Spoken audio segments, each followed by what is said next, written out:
어려운 경제 뉴스를 쉽게 풀어드립니다. 경제 돋보기. 예, 박정희 교수님 어서 오십시오. 네, 안녕하세요. 네, 저 여기 좀 시커멓죠. 네, 그러니까요. 피부과 갔다가 네, 때라고 해서요. 이거 했는데 더 네. 시커매졌어요. 그 좀 며칠 지나면 괜찮아집니다. 그러니까요. 네. 신경 쓰이네. 안 그래도 이게 뭐 좋지도 않은데 안 좋으니까 했겠죠. 지난주 한 주 쉬셨는데 예. 좋았겠어요. 뭐 좋다니요. 일하러 갔다 온 겁니다. 어쨌든 자 예. 제가 오프닝할 때 이 저출생 문제 네. OECD 보고서 가지고 좀 시작을 했습니다. 60년 뒤면 인구가 절반으로 준다. 또 65세 고령자 비율이 전체의 58%다. 이게 사실 그냥 숫자이긴 한데 가만히 생각해 보면 어마무시한 얘기예요, 그죠? 그렇죠. 그래서 저출생은 우리가 뭐 월드 챔피언이다 이런 얘기까지 나오는데 요걸 좀 풀어보겠습니다. 제가 별명을 지어드렸잖아요. 네. 경제 셰프 예. 박정희 교수님. OECD가 근데 이런 것까지 보고서를 내요? 사실은 자주 냅니다. 아 그래요? 예. 다 하네. OECD에는 보고서 종류가 여러 가지가 있는데요. 이번 보고서는 그 종류인지는 모르겠습니다만 대표적으로 다른 한 나라를 가지고 그 나라에 대해서 우리는 이렇게 진단한다, 평가한다라는 보고서 종류 중에 피어 리뷰라는 보고서 시리즈가 있어요. 피어 리뷰. 예, 우리 동료들 동료들 OECD 평가잖아요. 동료들 중에서 예. 한 사람을 평가해 준다. 야, 너희 조세 정책 보니까 이렇게 바꾸는 게 나을 것 같아. 교육은 이렇게 하는 게 나을 것 같아. 이렇게 훈수 두는 걸 하는데 최근에도 이제 우리 한국 보고서 중에 제가 읽은 거 중에는 ODA 관련한 사업, 원조 사업은 이렇게 하는 게 어때 하는 훈수 두는 거 잘도 하고 있는데 이런 내정 평가도 간섭 있고요. 아니에요? 내정 간섭? 뭐 그럴 수도 있는데요. 그냥 말 그대로 정책적 권고니까요. 그다음에 이 인구 문제는 한국 자주 언급하고 있습니다. 특히 이번에는 한국 경제 보고서에 실렸다고 들었는데요. 이번에도 한국이 이제 특단적인 조치를 더 내야 될 상황이고 지금 수준으로는 이게 해결도 쉽지 않을 것 같다라는 코멘트도 같이 들어있는 걸로 알고 있습니다. 미국의 어떤 그 교수분 있잖아요. 네. 이 우리나라 출생률 듣고 나서 한국 망했네요. 이런 얘기 아, 했다는 예, 게 예, 예. 히트였잖아요, 네. 사실. 그러니까 외국 사람들이 볼 때는 정말 심각하게 와닿는데 우리는 너무 듣다 보니까 사실 약간 둔감해진 것도 사실이에요. 네, 맞습니다. 그렇잖아요? 그런데 우리가 이제 뉴스거리가 되려면 뭔가 좀 극단적인 표현을 했거나 뭔가 크게 제스처를 취한 것들은 뉴스적인 화제가 되지 않습니까? 근데 저는 그런 분들의 발언 때문에 우리가 너무 저출산에 대해서 공포감까지도 이제 생긴 것 같긴 한데 약간 조금 시각을 달리하면요. 우리 전 인류가 이제 애를 조금씩 덜 낳기로 결정한 것도 분명히 보입니다. 좀 설명을 드리면 아까 OECD 말씀 주셨으니까요. OECD로 말씀드리면 우리가 인구가 유지되려면 그 사회의 합계 출산율이 2.1 정도 돼야 그렇죠. 되거든요. 그래야 된다 그랬대요. 예. 네. 그런데 OECD 국가의 평균이 한 1.5 수준밖에 안 돼요. 그러니까 정도의 차이만 있지 OECD 모든 국가가 인구가 줄기 시작했다라고 보시면 되겠죠. 대표적으로 OECD 국가들 중에서 가장 합계 출산율이 높은 데가 이스라엘이 2.9고 이게 1등으로 제일 높고 그 다음으로 높은 데부터는 확 떨어져요. 멕시코하고 프랑스가 1.8 정도가 되거든요. 네. 그러니 이스라엘만 아예 예외적인 거고 나머지 국가들은 지금 현존하는 인구를 유지하기 어렵다는 거예요. 그리고 이게 우리나라는 그럼 더 극단적인 상황이잖아요. 물론 우리나라가 더 극단적인 상황이니까 문제가 있는 건 분명한 사실이지만 바로 위에 있는 중국 같은 경우 중국 스스로 자평하기를 뭐라고 했냐면 지금의 중국의 합계 출산율이 낮아지는 현상은 중국이 1000년 동안 볼 수 없었던 현상이다. 1000년 네. 무려. 이런 식으로 표현하면서 본인들도 경계심을 많이 가지고 있거든요. 네. 그래서 이게 우리나라가 가지고 있는 어떤 특수한 아주 안 좋은 여건 때문에 더 극단적으로 낮아진 건 분명한 사실이지만 전 세계적인 지금 흐름이 인구를 덜 줄어들기 시작했다. 이렇게 보는 것도 같이 우리가 병행해야 될 시각이에요. 그런데 상대적으로 보면 이런 표현이 맞는지 모르겠는데 좀 지금 말씀하신 OECD는 선진국 잘 사는 나라들이에요. 네. 못 사는 나라들은 또 계속 그래도 많이 출산율이 높잖아요. 네, 그것도 좀 말씀드릴게요. 얼마 전에 우리 정부에서 이제 이민 통해서 어떻게든 인구를 좀 유지해보자 하잖아요. 저는 솔직히 말씀드리면 거기에 대해서 그렇게 긍정적인 효과가 있을지 의구심이 있습니다. 그렇게 지적한 사람도 네. 있더라고요. 도대체 어디서 데려올 건데라는 네. 부분이에요. 대표적으로 우리나라에서 지금 외국인 계절 근로자나 외국인 근로자로 많이 활동하는 동남아에 계신 분들 같은 경우도 동남아 합계 출산율도 제가 몇 개 찾아왔는데요. 뭐 싱가포르 1.05고요. 뭐 근데 싱가포르에서 우리나라에 올 가능성 많이 낮겠죠. 그럼 다른 국가들 태국 1.3이에요. 말레이시아 1.6이고요. 우리보다 국민 소득이 한참 못 미치는 국가들도 정도의 차이만 있을 뿐이지 이미 합계 출산율이 낮아진 상태예요. 그러니까 달리 말하면 그 나라도 청년이 없어요. 예. 예. 맞아요. 예. 그러면 어디서 청년을 꼬을 음, 건데라고 음, 했었을 때 그 부분에 대해서도 이게 장기적인 대안이 될 수가 없어요. 예. 근데 되게 이제 이 인구가 준다 이러면 네. 노동할 수 있는 사람들, 음. 경제 활동 인구가 줄어드니까 경제학적으로나 경제적으로는 굉장히 큰 데미지를 준다 이렇게들 보잖아요. 네. 그렇게 봅니까? 예, 그것도 좀 설명을 드리겠습니다. 우리는 일단 인구가 줄면 큰 문제가 생긴다라고 생각하는 게 그렇다면 그 얘기는 달리 말하면 어느 나라에 어느 정도 숫자의 꼭 인구가 있어야 된다는 대전제가 깔려버리는 네. 거잖아요. 적정 인구 같은. 네. 근데 이제 우리 이런 쉽게 비유를 들면 우리나라보다 훨씬 국민 소득도 높고 표면적으로는 되게 잘 살아 보이는 그 복지도 좋은 나라인 북유럽 국가 같은 음. 경우 우리나라보다 땅은 훨씬 큰데 인구는 1,000만 명이 안 된 국가가 많단 말이에요. 그럼 그 나라는 어떻게 돌아가는 거냐, 그죠? 예. 그리고 우리나라보다 인구가 훨씬 많지만 뭔가 그 국가가 발전도 못하고 인구가 너무 많다 보니까 문제 생긴 나라도 많고. 그러니까 요지는 무슨 말씀이냐면 어느 나라에 어느 정도 인구 숫자가 꼭 있어야 된다라는 그 정해진 룰은 사실은 없습니다. 그런데 왜 그러면 인구가 주는 걸 걱정하느냐? 지금까지 우리가 만들어 왔던 수많은 제도들과 수많은 산업 기반과 뭐 개인들의 의사결정 판단들은 우리나라는 인구가 한 2천만 명 수준에서 또 조금씩 계속 늘 거야라는 전제 아래 세팅이 돼 있거든요. 즉 경제, 산업, 사회 구조가 다 그렇게 맞춰져 있어요. 그러다 보니까 국민들에게도 요만큼만 연금 내시면 평생 저희가 책임져 드리겠습니다. 네. 의료보험도 이렇게만 하면 됩니다. 네. 방송국들도 지금 몇 개씩 생긴 이유가 5천만 명 정도 있으니까 이 정도 보겠지 한 거고요. 네. 근데 이걸 대수선을 해야 되는데 인구가 이렇게 합계 출산율이 너무 단기간에 확 낮아버리면 우리가 이걸 대수선할 수 있는 시간적 여유가 부족한 거죠. 그게 이제 제일 큰 거고요. 그다음 두 번째는 인구 구조적인 부분으로 아까 말씀 주셨던 일할 사람들 이런 사람들이 적고 부양해야 될 노인들이 많다. 이제 요걸 두 개를 이제 꼽아요.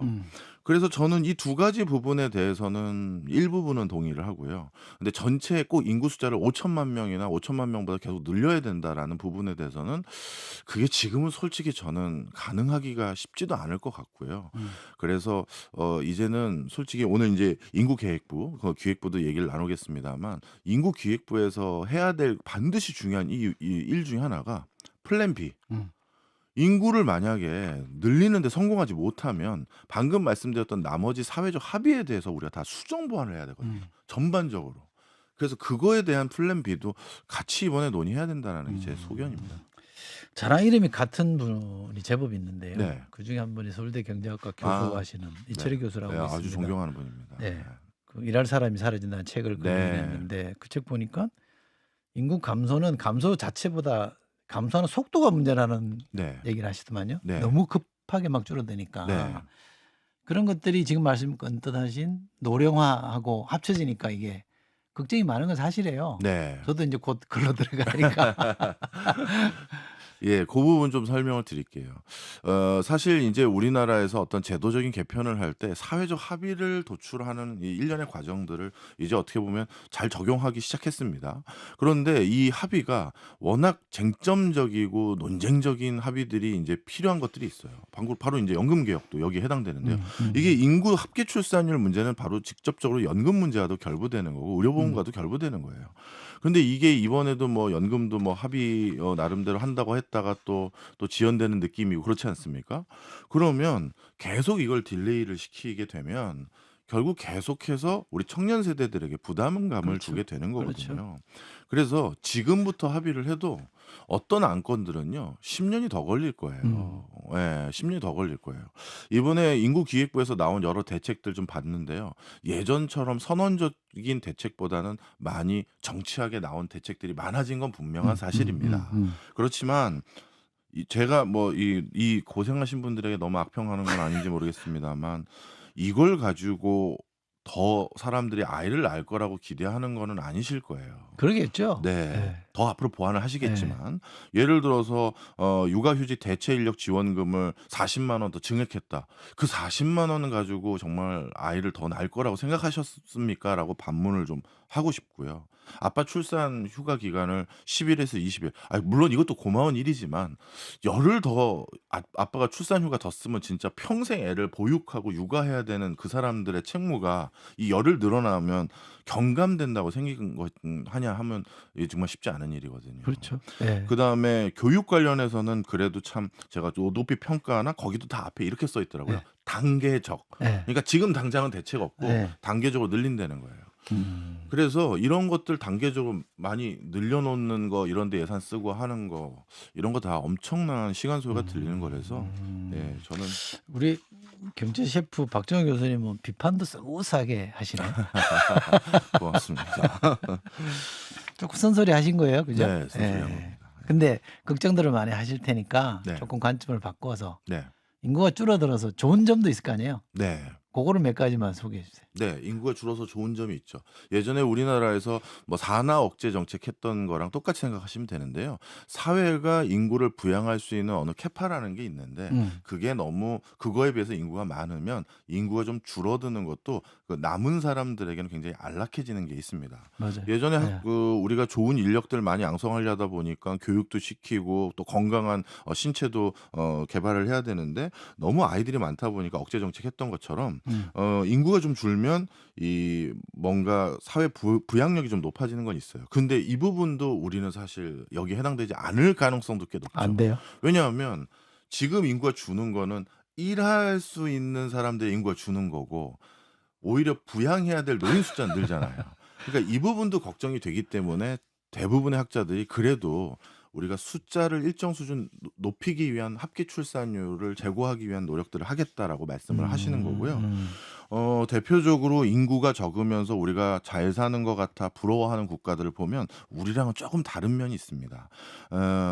일단 UAE라든가 노르웨이 자원 많고 인구 적은 나라죠. 노르웨이. 예, 그건 예. 뭐 석유도 나오고 그렇죠. 하니까. UAE도 마찬가지고요. 예. 그리고 또 한 데는 싱가포르나 지부티는 잘 모르실 수도 있는데 북아프리카 국가들 중에서는 되게 잘 사는 국가 중에 예, 하나입니다. 예. 이 국가들은 교통의 요충지예요. 예. 그러니까 사람들 왔다 갔다 뭐 역세권에 있다 보니 또 돈 좀 버는 거죠. 근데 우리는 이 두 가지 상황에도 사실 해결이 안 돼요. 그래서 제가 앞에 합계 출산율이 다시 제고될 가능성이 좀 적다라고 말씀드렸던 걸 오해하시면 안 되는 게 저 사람은 인구가 좀 줄어도 된다고 생각하는 거네. 그건 아니고 쉽지 않다라는 말씀을 드리는 거고 우리는 이런 걸 봤었을 때 인구 숫자가 일정 정도 유지되는 게 되게 중요하고요. 또 중요한 건 우리 주변에 너무 강대국이 많아요. 근데 이 우리가 흔히 말해서 쪽수라는 건 국력과도 비례하거든요. 그리고 교섭력과도 비례해요. 그러다 보니까 옆에 중국, 일본, 뭐 조금 멀리 미국까지 이런 국가들과 우리가 국력을 좀 비교하게 되는 경우가 많은데 그런 것들을 감안했었을 때도 인구가 좀 유지되는 게 낫고요. 조금 더 멀리 나가면 만약에 우리는 인구가 많이 줄었는데 통일되면 그럼 북한의 유권자와 남한의 유권자 이런 것들까지도 고민을 또 하게 되는 거죠. 넓게 보십니다. 뭐 여러 가지 가능성을 봐야 되니까. 정부가 저출생 문제 전담할 이제 부처를 만든다는 거 아니에요? 네. 인구 전략기획부 어떻게 좀 유의미한 해법이 될 것 같으세요? 저는 일단 부가 생겼다는 건 굉장히 긍정적으로 평가합니다. 원래 대통령 직속 기구라는 거는 저도 몇 군데서 일을 해봤습니다만 해보니까 그전에는 몰랐는데요. 해보니까 이건 자문기구더라고요. 말 그대로 훈수 두는 거. 그러니까 법적으로 강제할 수 있는 권한도 없고 예산도 없고 그냥 좋은 말씀 드리면 잘 듣고 갑니다. 이게 끝이더라고요. 그래서 참 머쓱한 적도 있었는데 그래도 부라고 하면 그 부가 강제할 수 있는 이제 법안들이나 영도 서게 되고 예산도 독자적인 예산도 어디서 땡겨오고 또 새로 만들기도 하니까 이제는 진짜 뭔가 실체가 있게 체계적으로 가동할 수 있는 시점은 됐다라고 보고요.